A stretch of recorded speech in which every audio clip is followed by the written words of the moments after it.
This thing on?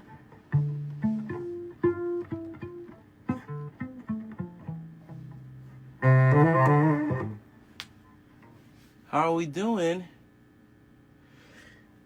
There we go. Sheesh. Yeah, what's good, everybody? Oh, now you want to tell me that I've changed. Very excited for this. This is very, very fun.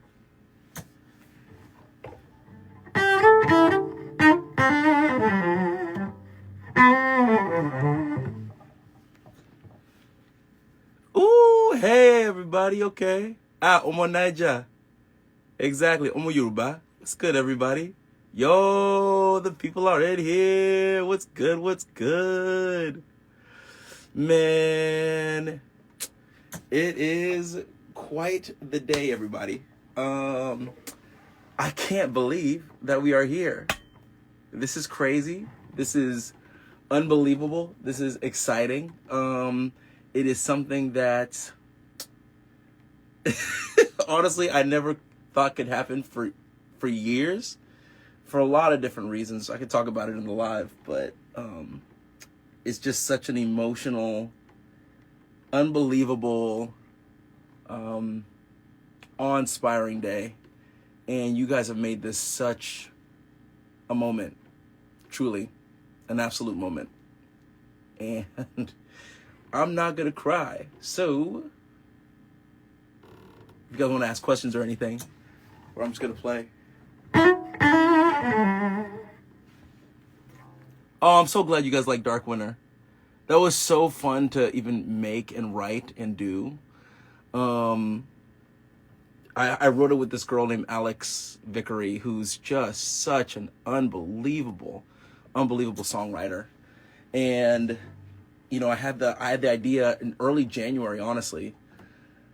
But you know what? This is what I really should do. I should tell the story of how this album, first of all, it's called Dawn of a Misfit, which is so unbelievably cool to announce that I have an album coming out May 9th called Dawn of a Misfit. What? Crazy. I can tell you guys just a little bit about it. How did we get to this album, Dawn of a Misfit? It's a very, very, very good question. Let's start back in 2022. If you guys remember, maybe you remember, maybe you don't. But in 2022, I had done a remake of Beethoven's Fifth for the Hollywood Bowl show that my band Pentatonics did. And it was with dancers and, well, with one dancer, the great Lil Buck the Legend, and also 10 cellists. And once I did that, and I saw the reaction from the crowd, it made me realize this is the sound that I've been trying in a lot of ways to do my whole life, but it finally crystallized in a moment that made so much sense. And I said, this is what I'm going to build my whole sound around. I had done a lot of classical music before, and I had done some just pop music before, but the true marrying of the two, I felt like I'd been messing around with it, you know, in various iterations, but that was the day where I said, oh my goodness, it clicked. I'm ready to make this an actual sound. And it felt so personal to me because of just my absolute love of classical music. And so that's kind of when we started building this whole album. If you guys saw on the Dark Winter release, I got signed to a label called Masterworks under Sony, which is a classical label. And I said, this is what I really want to do. And they were so on board. And they were so unbelievably just helpful. And they went all in with me as I was trying to figure out this whole album project. So it was so dope. By the end of, by mid 2024, I had finished recording it. And and then all the visuals and everything kind of came afterwards. So it's been awesome to get to this album, Dawn of a Misfit. And it's going to be all classical-based music, but done in a way that feels like me. I can't say it's classical music, and I can't really say that it's pop music. It's just me, just doing me. So I'm excited for it. Oh my gosh, I love how much you guys are loving the song. Whoop! Yeah! That is so cool. That is so dope. So yeah, man, it's been fun. I'm gonna look at these questions. Let me see what y'all got for me. Oh, well, I can definitely answer this one because y'all are on it. What was it like filming the Dark Winter music video? If you guys seen the music video, I'm basically just going ballistic and smashing everything because why not? But really, the motivation behind it was, I feel like a lot of my life, when it comes to classical music or stereotypes around people that maybe look like me, there's a certain box that people put people in. And that has always kind of bothered me because no person, no culture, no group is a monolith. People are allowed to, love the things that they love. If you look at Shabuzi, he clearly loves country music and he clearly loves hip hop, and he's merging the two in a way that feels so authentic to him. And he didn't think about any box. And so for me, I felt like I wanted to do a music video where me and my misfits, the people who I identify as doing things outside of the box and not caring what other people think about them, me and my misfits are going in and smashing traditional structures, whether it's cellos, whether it's busts, whether it's graffiti over a Vivaldi painting, right? These things that I think somewhat either, not that you have to destroy them, but you have to tear down the traditionalism so that you can finally step into who you actually are within that space. And so that's what Dark Winter in a lot of ways means to me. I wanted to fully defy all the things that, and the preconceived notions that people have about me. I look this way, but I speak Chinese. I look this way and I play cello. Like every single notion and stereotype, and just completely obliterate it so that I can just stand tall and being exactly who I am. And this is me. This is musically what I feel like I've always wanted to do. So filming that and getting that aggression out, I guess if you want to say, was quite fun. I had a blast, y'all. But yeah, that's kind of the deeper meaning behind Dark Winter.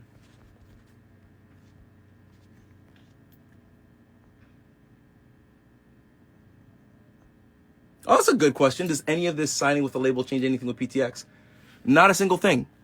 We're still working. We're working actually a lot right now, making more music. So it's been great. So nothing's changed. It's just nice that, each one of us have the freedom to really do what we love and make the art that we love, and be unashamed about it. That's the thing that makes me excited about, what we do as a group. Oh, 早上好，晚上好. I appreciate that. Oh, let's see. What y'all got for me? Ooh, who helped produce Dark Winter? Man, I got to give a shout out to my guy, Johnny May. I feel like one of the most exciting things about this project is that I feel like the people who have been a part of this project, it was almost like the divine handed them to me because they were the only person that could touch this specific project because it's so specific. So I met Johnny May, young guy, probably I think 24, 25 right now. He was at USC. And what I had done is that I emailed USC to say, hey, I know you guys have a music department. This is the kind of project that I'm doing. I'm curious if you guys have any young composers or young people that would like to be a part of this project. Because one of the things that's extremely important to me is as I do this type of music, I always want to give young people an opportunity to see what not only the music career is like, but also to see a different way of doing what they want to do outside of maybe the context of what they see in college, right? I think sometimes in school, we see that music has to be a certain way. Like if you're a string instrumentalist or a flautist, well, the only things I can really do is either be a soloist or I have to be in an orchestra, or I teach. And there's not really other opportunities that they may see. So that's why this was so important for me to bring people up to see other ways. And the dean of the music school said, you know what, with your project that you're explaining to me, I only have one kid that I think would actually be amazing for this. Johnny May was a triple major. I don't think he finished the triple major, but he started off a triple major in classical piano, classical violin, and production. And I'm like, that is specific. And so I was like, have him come over, like, and we'll mess with some music. And, you know, that was a few years ago. And I was blown away by not just only his musical, you know, intelligence, but also just his sensitivity towards classical music and pop. And I said, he is like one of the only people I feel like that could help me really build out the sound throughout the whole album. So when I played him Dark Winter and the simple production that I did, because I usually start off with writing the song with somebody, producing it myself first so that it feels like what I want it to feel like, so that I can give whoever I'm working with just a lot of clarity about what we're producing. And he heard it, he was like, bet, I got this. And we just came to this, you know, my studio at my home and went to work, and he absolutely knocked it out of the park. So just shout out Johnny May. He's an unbelievable producer and an unbelievable guy. This is fun, y'all.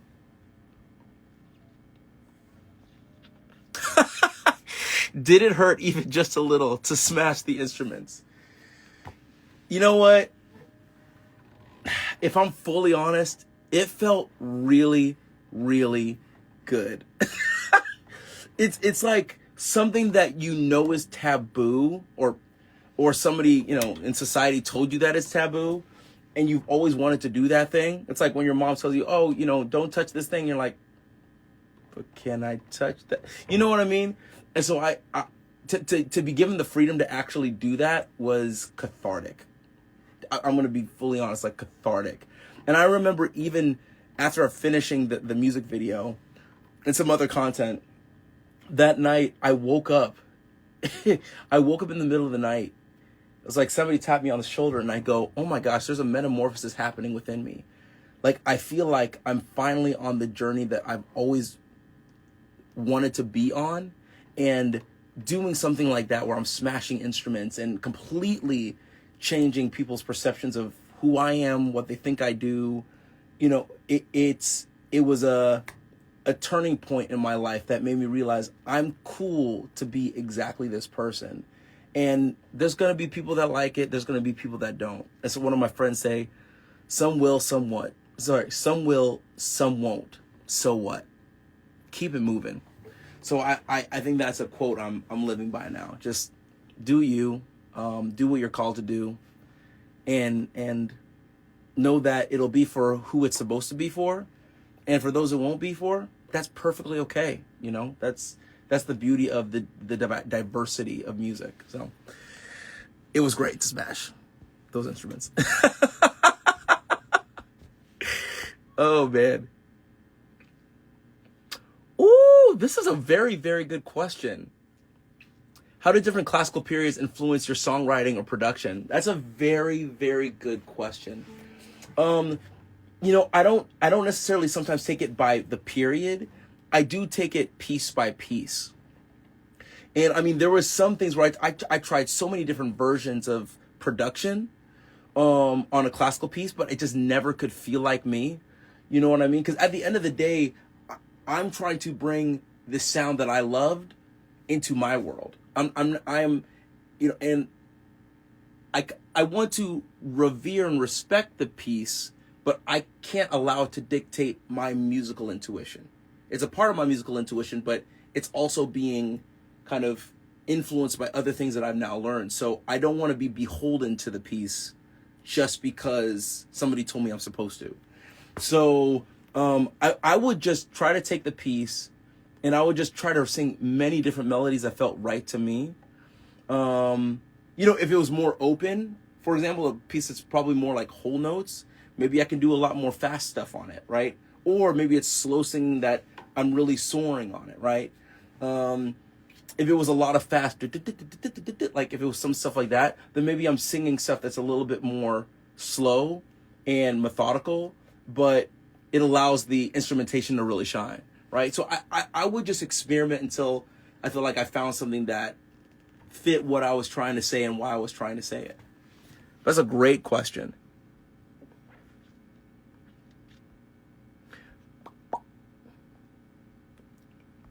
Ooh, what's your motivation?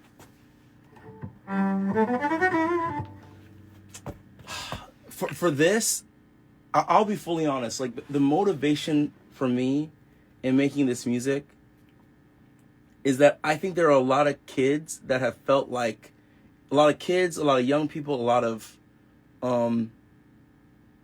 even adults that have felt like they've never fit into a certain space, right? Growing up, or even maybe now in their adult life. Like growing up, I felt like I wasn't black enough for black kids. I was too black for white kids. I wasn't classical enough. I wasn't academic enough. I wasn't hip hop enough. I wasn't popular genre music enough. I wasn't creative enough. I wasn't academic enough to fully feel like I could integrate into those spaces. And if I can be extremely vulnerable, even within pentatonics, there have been so many times where I go, I don't really know, I can do my job, but I don't necessarily know how I fit in because they come from a musical theater choir background and that's not my background.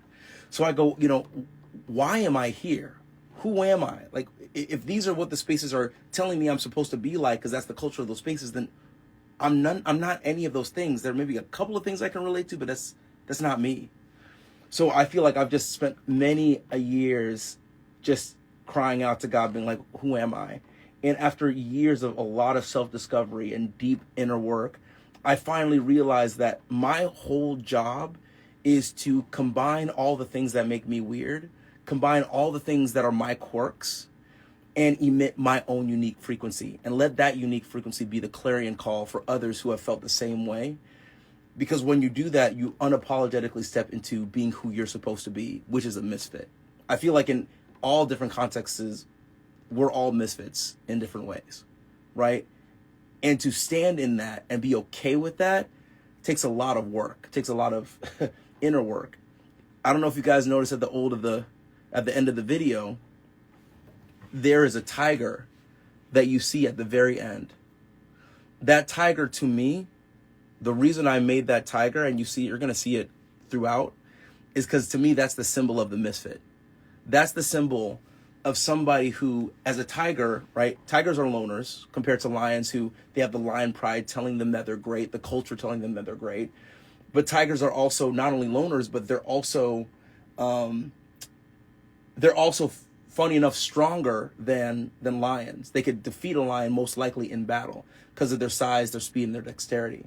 And to me, what that meant was for me to step into my misfitdom, or for anybody to step into their misfitdom, they have to earn their stripes. They have to do the deep work to realize that they are enough to be able to stand on their 2 feet, and that you can see the stripes on their back, that they know, I know that what I do is beautiful, and who I am, how God made me, is amazing, and that I can shine that unique light.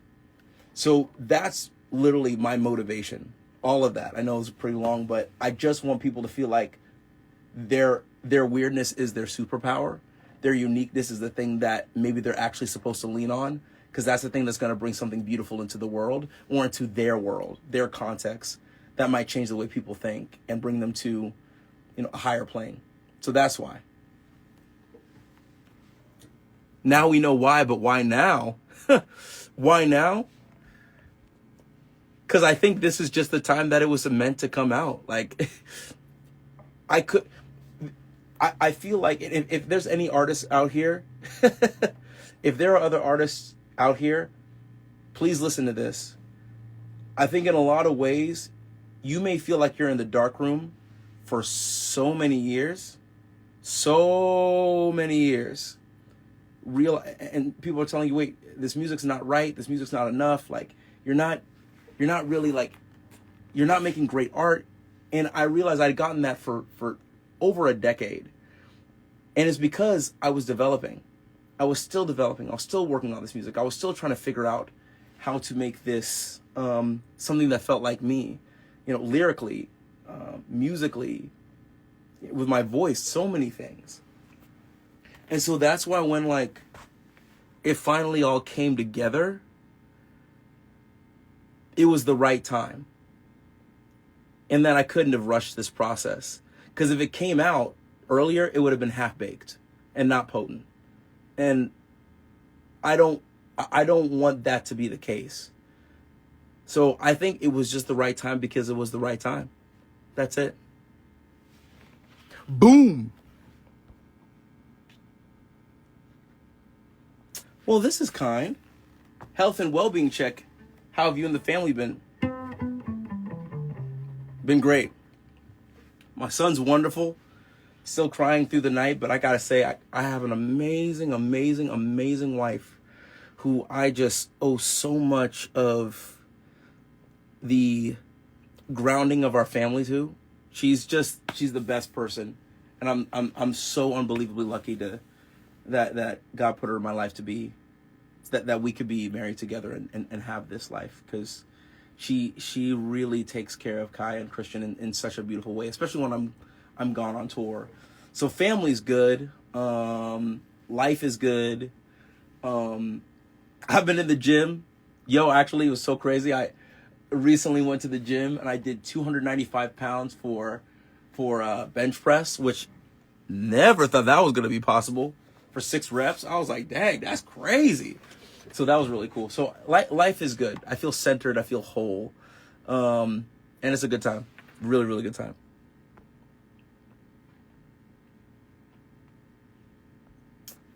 Which song off the album do you think will be a fan favorite?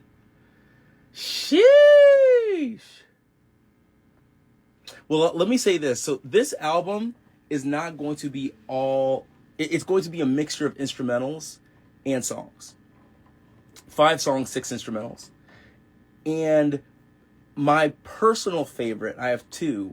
One's called Smile and the other one's called Hallelujah. And you're just going to have to wait for those to drop, because obviously I wrote it, so I'm biased, but they are fly. Sheesh.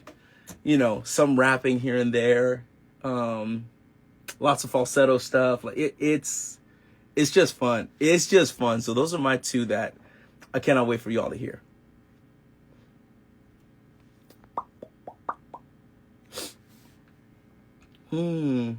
This is a great question.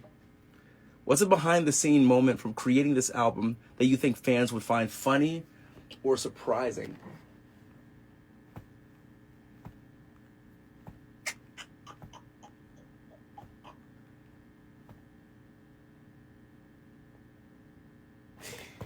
Ooh, that's a very good question. I don't know if there's like a funny moment or a surprising moment. You know, I mean, I will say this. Some of the songs that there were some songs that I expected would be on this album, but did not make it. And I was surprised that it wasn't the ones that, you know, when I played it for people, that they were like, yo, this is amazing. I thought they would have that reaction, and I didn't. I go, oh, that's interesting. So I've learned to keep an even-keeled standpoint now whenever I'm showing people songs. Because to me, I'm just creating because I'm a creator. That's all I am. I just create to create. And there are some creations that'll shine brighter than others, but me and my subjectivity will never know which ones shall shine brighter. So I almost trust, you know, my team whenever they're listening to something. They're like, I know you like this one. That's cool, cute, clap, clap. That's the one, bro. I was like, cool. I mean, I trust it. And the thing is, I love the song because I created it. So like either or for me. So it's nice to have a team that when we're crafting this, that we're all thinking together. This is fun, y'all. So I'm probably going to do this for another maybe 10 minutes. So just a heads up. Oh, who was your favorite classical composer growing up and your favorite classical piece? So maybe for classical musicians, this is basic, but to this day, the Rachmaninoff Piano Concerto No. 2 in C minor, that first movement is, I listen to that today and I will weep. Today and I will weep. There's also this Brahms cello sonata.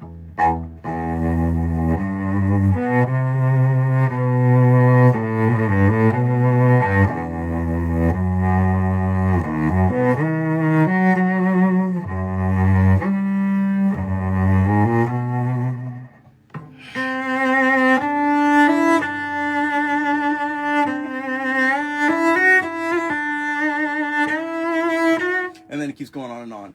That, ooh, Every single time I hear that piece, it's so good. And I haven't played it in a while, so that's why I don't know if it was out of tune or whatever. I have to practice it, but that one, oh my gosh, it still gets me weeping. Yeah, those are two of my favorites for sure.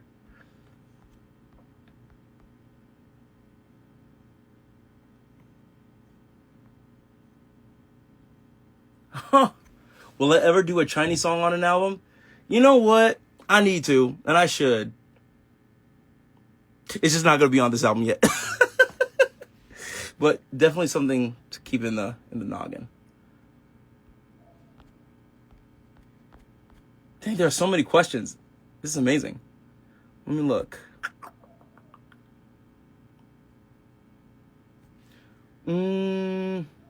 Whoa. It's a great question. If you could go back 10 years and see yourself back then, what would you say to them? I think the first one is just don't be anxious. Don't be anxious. Just trust God and everything else will be given to you. That's literally the thing I wish I could remind myself, and that the seasons that you're in are purposeful and they're here to teach you something. So you can't rush the season. The other thing I'd also tell that person 10 years ago is, Jalen Hurts had this quote whenever he won the Super Bowl, that it doesn't matter how successful you are, rent is due every single day. Your life's rent is due. That means you still got to get up, you still got to practice. You still got to get up, you still got to do that work. You might have been really successful the day before, but you still have to get up and get that lift in. So I wish I remembered that I'm not to say you can't rest, but that, rent is still due every single day and you still have to keep the main thing. So that's definitely something I would tell that person for sure. Oh, and you saw me live in 2019. Oh, that's awesome. That really means the world.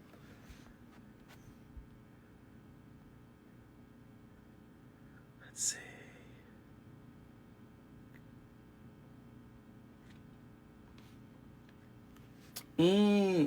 Any plans to incorporate your beatboxing cello skills in the album? I thought about that a lot.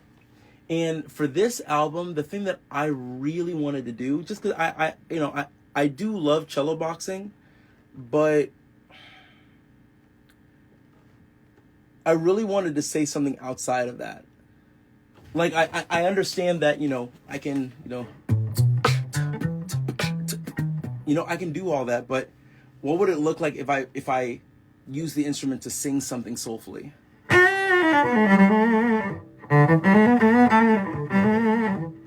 Those are things that I haven't really given myself an opportunity to say.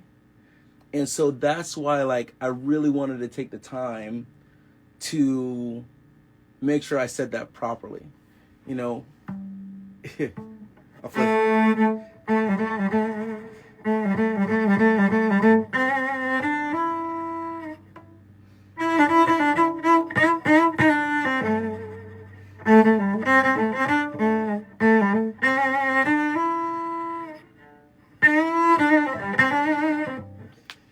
A little sneak peek of the kind of ways I want to play soulfully that you may hear on the album. So yeah, those are the things that I think matter a little bit more to me right now. So that's why I'm focusing a little bit more on that. Let's see what we got.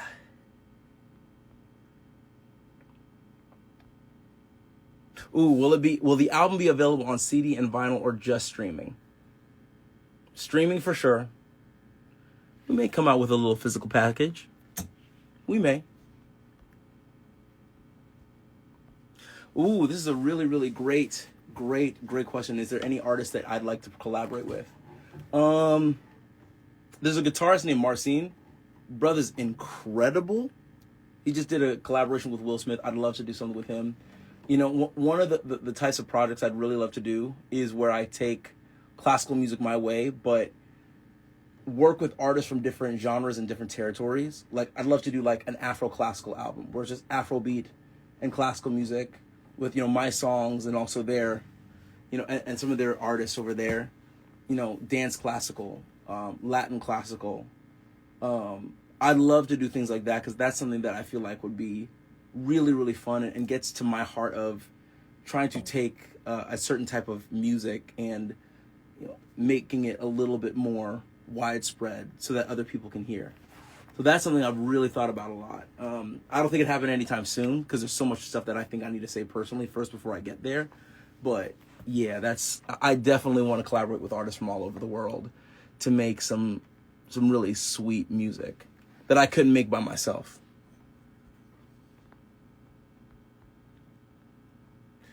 Oh, okay. Well, 3 more minutes, y'all. So ask all the questions.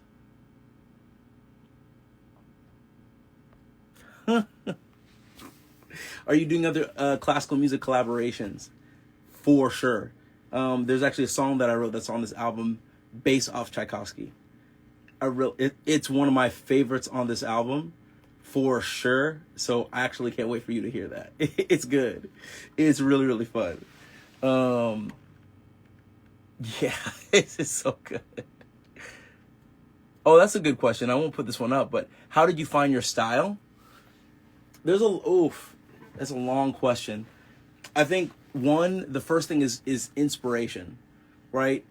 You kind of, I think, have to emulate to innovate. Let me say that again, because that's a word.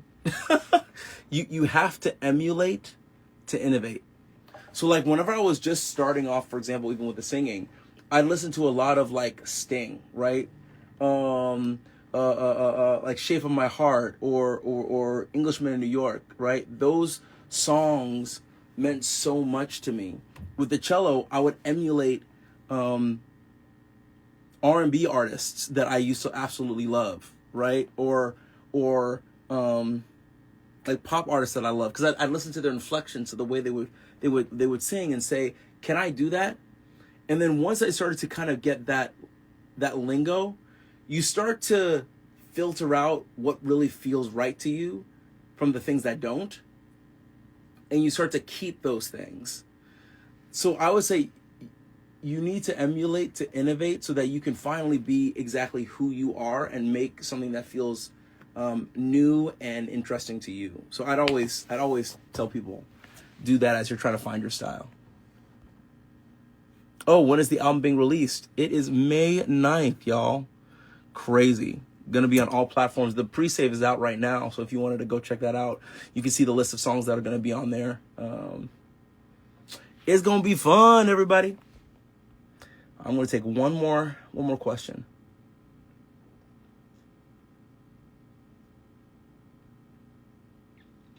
Oh, I want it to be a good one. Ooh. Oh, I love this. What advice do you have for any beginning artists? Great question. Be kind to yourself and enjoy the process. Like when I was just starting to figure out, you know, how to use my voice, for example, like I was so hard on myself because I was constantly comparing myself to the greats out there. And then you finally realize, like, look, that's them. That's great. All I can do is me. And if this is what I have right now, then this is what I have right now. And that's perfectly okay. So I just kind of said, I wish I was more kind to myself back then, because then I wouldn't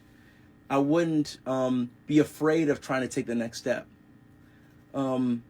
Set realistic expectations for yourself. You know what I mean? And then from there, once you have that, you can finally really enjoy the process. That's definitely what I would say. Like, do that. If you can do that, you got it. And then actually, I do have to answer this question. Stage fright. How do you get over stage fright? Such a great question. It is something that I had to think about for a while, because, for example, the Hollywood Bowl show that, you know, Pentatonics did, I wanted to go into that show not having any stage fright when I did Kevin's Fifth, because I knew how important of a moment it was for me and what I really wanted to express to the audience. And I listened to this podcast where somebody was talking about, as a surgeon, what he loves to do is in practice surgeries, he would simulate the feelings that he may have during a real surgery by having his attending come and watch him. Because in that safe space of simulating the nerves, each time he did a surgery, practicing the performance of surgery, the nerves would dissipate more and more and more and more. A lot of times whenever we practice in our own space, in our own, in our own dark room, if you will, and then we go out to perform, but we've never practiced the performance. We've never practiced performing. And so we go out there and now we're performing with all the nerves and we haven't assimilated to what that feeling's like. So I now tell people, and this is what I did for Kevin's Fifth and now I've done for all of my performances, I try to perform it for at least 3 people before I ever get on stage to perform it. Because then when I do it, those nerves have dissipated each time I perform it. And now when I go on stage, I either have no nerves or the nerves are at a lull to where I know I've got this. Because I know what this feeling is like. So that is the way to do it. And I'd say, like, find friends that you know, find friends that you love that won't judge you and will give you honest feedback. Find musicians in your corner that you really respect. I think that's awesome. I think if you do that, then you'll start to find the thing that really helps you be your best performer. Boom. That's all I got. That's all you get. That's all you get in these 38 minutes. But yeah, man, I just, again, I'm so appreciative. This is such a fun live. And May 9th, whole album drops.